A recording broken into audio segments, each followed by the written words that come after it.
Thank you all for joining us here in the old Supreme Court chambers of the Colorado State Capitol on this Yom HaShoah, or Holocaust Remembrance Day. This morning in Poland, thousands of young people marched from the concentration camp of Auschwitz to the death camp of Birkenau in commemoration not only of those who suffered and perished in the Holocaust, but a celebration of those who survived. Today we're going to look at how government might have played a part in what happened during the Holocaust. And as a first-time legislator, creating a day where we not only commemorate but we learn, I thought who could come in and teach us and share learning with us. And the very first person who came to mind is my dear friend, Dr. David Shneer. David is a world-renowned historian and educator, and has spent a good portion of his career studying Europe and what has happened there in many different parts and places. And there is no better person than Dr. Shneer to educate us and learn with us. So if you're joining in the Facebook realm, welcome. For those of you who are joining us here, thank you so much for taking some time out of your day. And without further ado, Dr. David Shneer. Thank you, Daphne.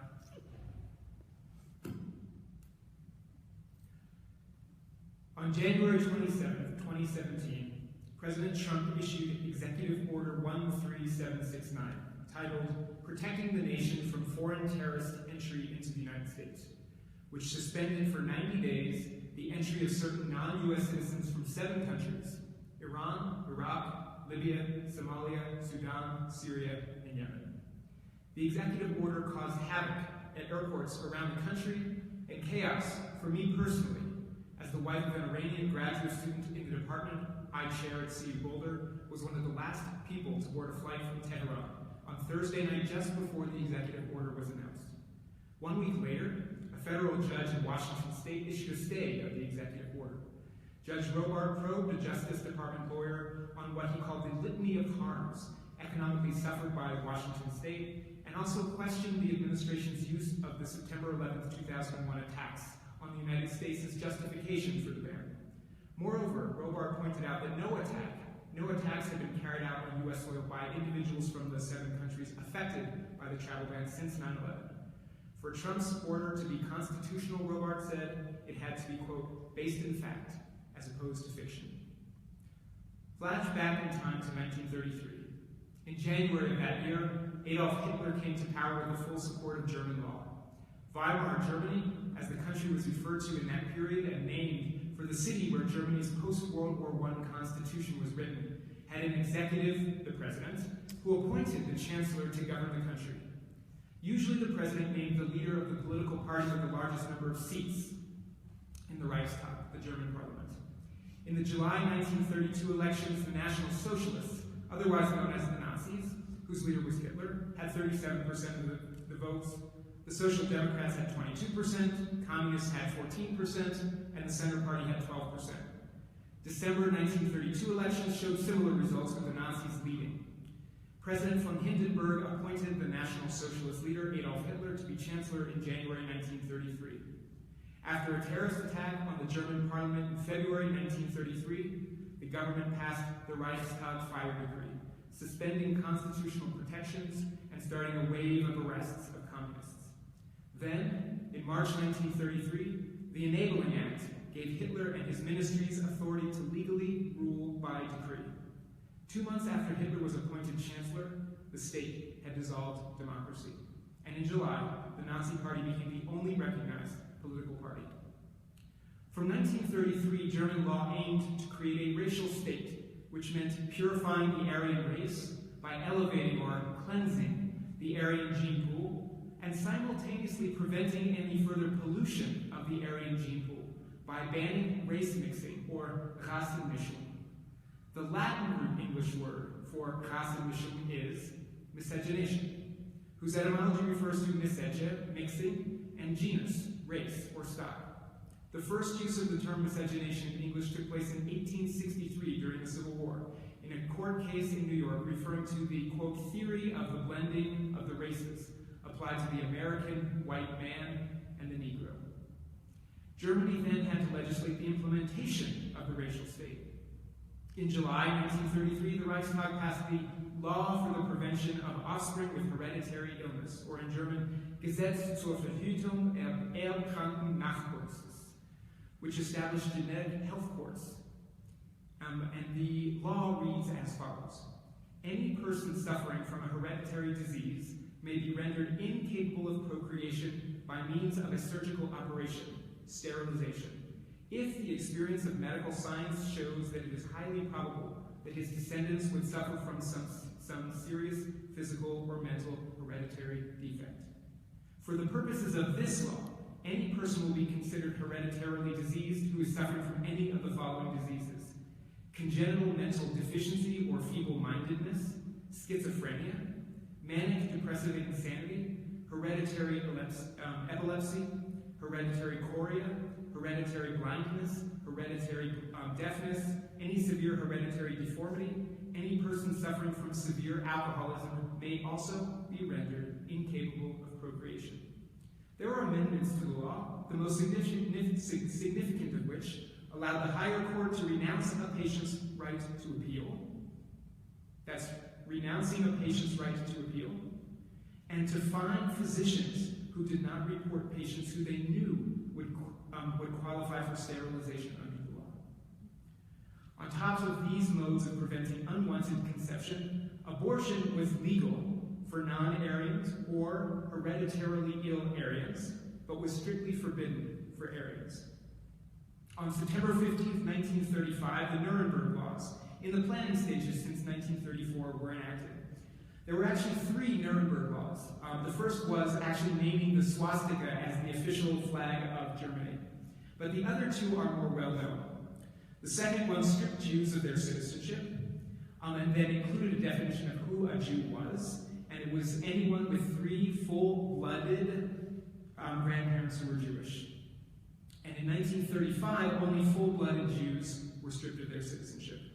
But it didn't just do that. It also banned marriage and sexual relations between Jews and Aryans. Now that was in September of 1935, which is about Jews. In October, there was a new amendment to the Nuremberg Laws, the Law for the Protection of the Hereditary Health of the German People, which required all prospective marriage partners to obtain from the public health authorities a certificate of fitness to marry. Such certificates were refused to those suffering from hereditary illnesses and contagious diseases, and those attempting to marry in violation of the Nuremberg Laws.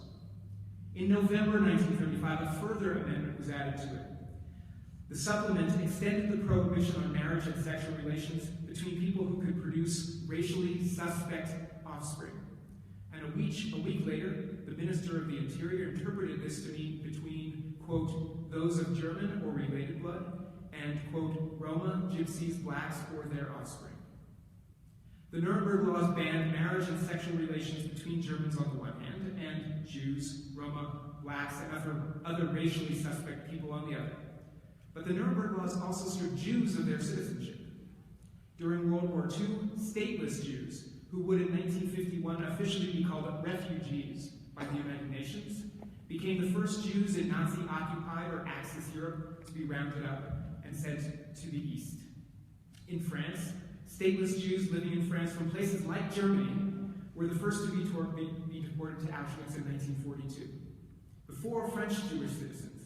And in 1942, the Hungarian state rounded up stateless Jews from Poland and elsewhere and sent them to labor camps 2 years before the German army invaded and deported Jews of Hungarian citizenship. Overall, survival rates of European Jews who were citizens of states was much higher than those who were stateless. The 1935 Nuremberg Laws laid the foundation for the Holocaust to take place. But where did German jurists come up with the idea of using the law to demarcate racial categories and legislating around those categories? After all, Nazi ideology had at its core the propagation of Aryan racial superiority, and alongside that, a noxious form of anti-Semitism. But how to create laws and put the ideology into policy and then those policies into practice. In the first decades of the 20th century, one country served as a beacon for creating laws that not just segregated populations based on race, but also humiliating groups based on race. That country was the United States.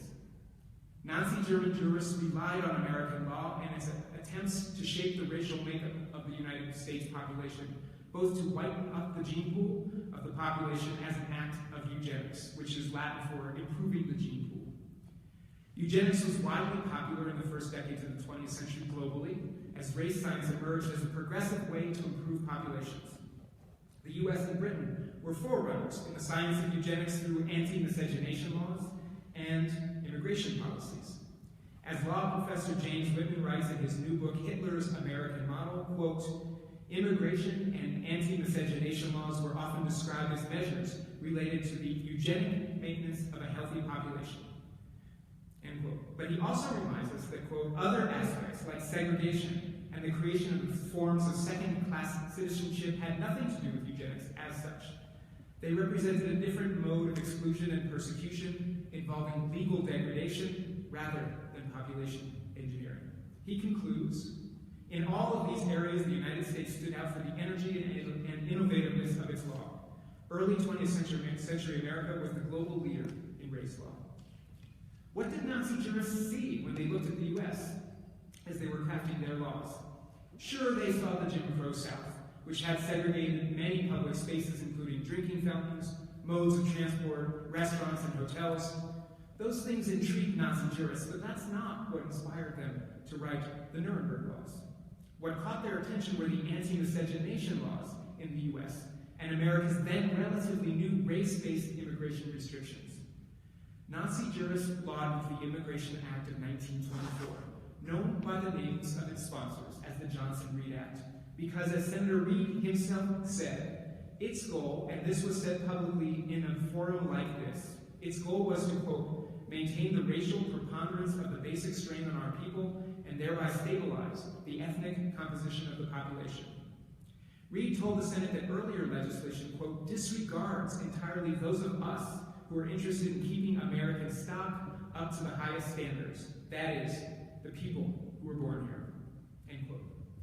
It provided that no alien ineligible to become a citizen could be admitted to the United States as an immigrant.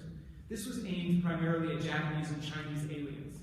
It also restricted immigration to a 2% quota of the number of immigrants arriving in 1890. Why did they pick 1890?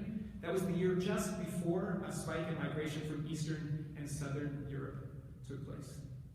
A reading of the 1924 Immigration Act reads like a primer to early Nazi legislation, since the 1924 Act also included exclusions for idiots, imbeciles, feeble-minded persons, and epileptics. De facto race-based immigration and naturalization practices would survive in the United States until the Immigration and Nationality Act of 1965, long after World War II. Even more intriguing to Nazi jurists were the ways the legal and political system of the United States legally prevented Rassenmischung, race mixing, or miscegenation. These laws had been on the books in most states since the founding of the United States. All former slave states, those that ended up as part of the post-Reconstructionist Jim Crow South, had those laws, but those were not the only states to have such laws.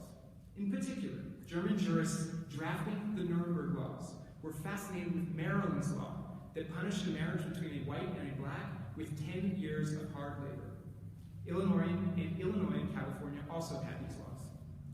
As for Colorado, it became a territory in 1861 and a state in 1876, but the government of the Colorado Territory passed an anti-miscegenation law in 1864.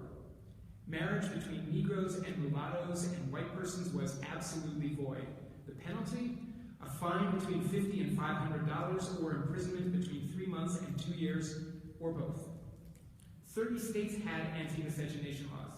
The only states that did not have these laws were located in New England, as well as New York, New Jersey, Pennsylvania, Ohio, the upper Midwest, Kansas, New Mexico, and Washington. In all of those that banned miscegenation, it was about protecting white supremacy. The question of what non-white meant depended on the state. In Colorado, the anti-miscegenation law was limited to African Americans marrying or having sex with whites. But Colorado had the largest population of African Americans in the West in the year 1910, for example, which meant that the ban had a large effect. Asians could marry whites here in the state, but not everywhere. The 7 states applying the prohibitions to people of Asian descent were Arizona, California, Mississippi, Montana, Nevada, Oregon, and Utah. Not until 1948, after World War II, did the California Supreme Court rule in Perez versus Sharp that California's anti-miscegenation law violated the 14th Amendment that had been ratified in 1868 after the Civil War. Section 1 of the amendment reads, quote, all persons born or naturalized in the United States and subject to the jurisdiction thereof are citizens of the U.S. and of the state wherein they reside. No state shall make or enforce any law which shall abridge the privileges or immunities of citizens of the United States, nor shall any state deprive any person of life, liberty, or property without due process of law, nor deny to any person within its jurisdiction the equal protection of the laws. Colorado's anti-miscegenation law was only repealed in 1957, nearly 10 years after the California ruling, as part of a comprehensive Colorado anti-discrimination bill. In some cases, society leads the law. In other cases, law leads society. Although Colorado repealed its anti-miscegenation law due to its unconstitutionality in 1959, so that's 2 years after Colorado had repealed its law, according to a Gallup poll, only 4% of Americans approved of marriage between whites and coloreds. It took until 1967, nearly 100 years after the passage of the 14th Amendment for the U.S. Supreme Court, to apply the amendment to anti-miscegenation laws in the Loving versus Virginia case. And even after the Loving case, it took South Carolina until 1998 and Alabama until 2000 to amend their state's constitutions to remove language prohibiting miscegenation. Nazi jurists figuring out how to write the Nuremberg laws and studying American law obsessively to figure out how American legislation to maintain white supremacy could be used as a model in Germany. The only difference was that because of the 14th Amendment, the U.S. could not state the intent of such laws openly.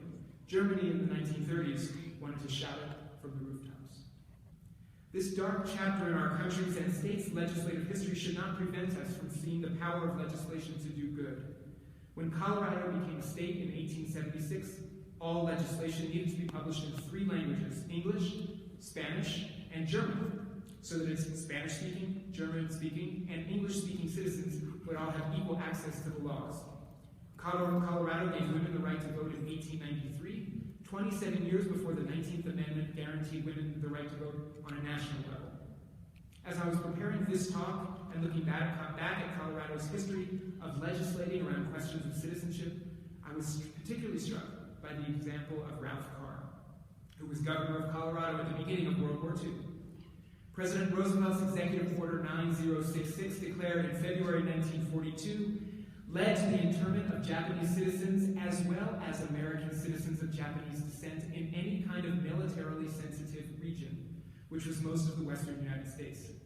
The War Relocation Authority, which is a federal administration, managed 12 concentration camps, of which Grenada or Amache was here in southeastern Colorado, as places to deport people of Japanese descent, both citizens of Japan and citizens of the United States, away from the West Coast. Carr was the only governor to denounce a federal concentration camp being established in his state, as he wrote, quote, "To the American-born citizen of Japanese parentage, we look for example and guidance.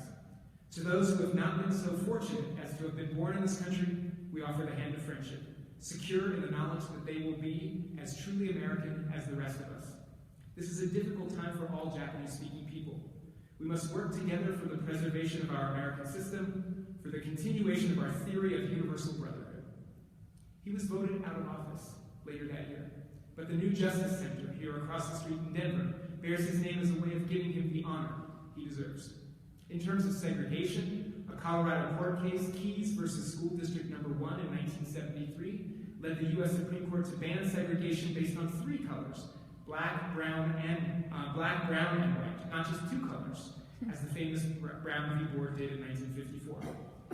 And finally, Colorado voters, not legislators, not people elected to this House, approved Amendment 2 in 1992, which banned state and local government agencies from enacting legislation or policies that would prohibit discrimination against, quote, homosexual, lesbian, or bisexual persons.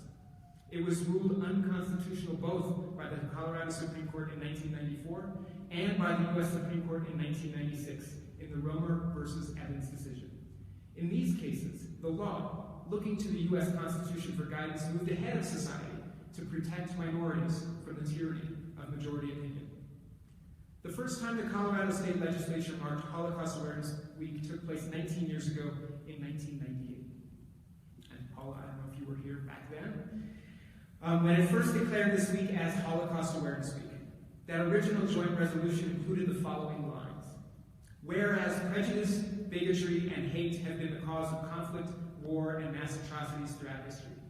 And whereas the American democratic system prevents the gross misuse of power and prohibits a tyrant from gaining the ability to exploit that power and permeate prejudice, bigotry, and hatred into a society. Those are powerful words, but I'd like to amend them ever so slightly to read, the American democratic system has the capacity to prevent the gross misuse of power and prohibit a tyrant from gaining the ability to exploit that power and permeate prejudice, bigotry, and hatred into a society. The original 1998 text presumes it to be self-evident the American democratic system would prevent the misuse of power and the political use of prejudice, bigotry, and hatred. But the system can only do that if we, the people, through our elected representatives and the judicial system, demand such action. In today's joint resolution, you will hear the following words, quote, never again has been the mantra of generations who survived the atrocities in Europe, with the goal being to never relive the history of World War II and the Holocaust, to guide us to learn the basics of respect for all humanity. An earlier version of the resolution had originally used the words, never forget, rather than never again. An anonymous angel changed it to never again. I could not actually see who had changed it. They rendered the edits anonymous. While it is true that one should never forget the horrors of the Holocaust, one must act on those memories so that they never happen again.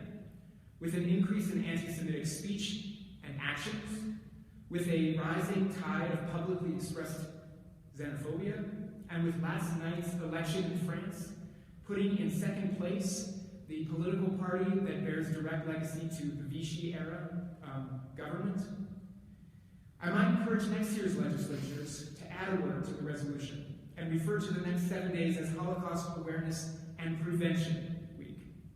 We do not properly honor those killed in the Holocaust with pat platitudes and mere rhetoric. We honor them by remembering the lessons we take away from Nazi Germany and the Holocaust. That democracy is fragile and the law is only as strong as the people who uphold it.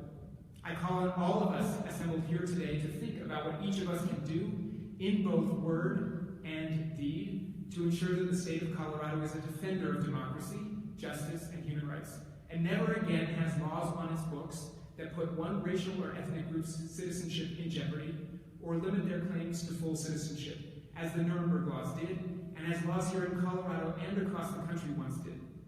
The executive orders banning immigration from majority Muslim countries should be fought bravely and forcefully from within these hallowed halls, as I was so pleased to see happen.